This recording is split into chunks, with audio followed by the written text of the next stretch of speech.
Hi everyone, in front of me I've got HUAWEI Nova 12S and let me share with you how to update the apps on this device.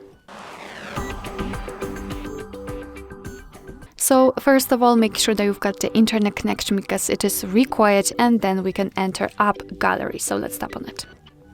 Of course, tap on Next, Agree, etc. Everything it needs. I don't want to download recommended apps. I just want to show you how to update them. Okay, later. No. Alright, so all we have to do right now is to tap on this Me icon. So let's tap on it in the right lower corner. Now we've got this whole section with app updates.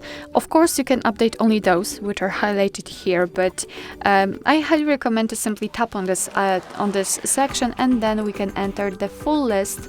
Tap on View More to the full list of the apps which we can update. So actually, if you want to, you can update all of them just by tapping on this button at the bottom of the screen.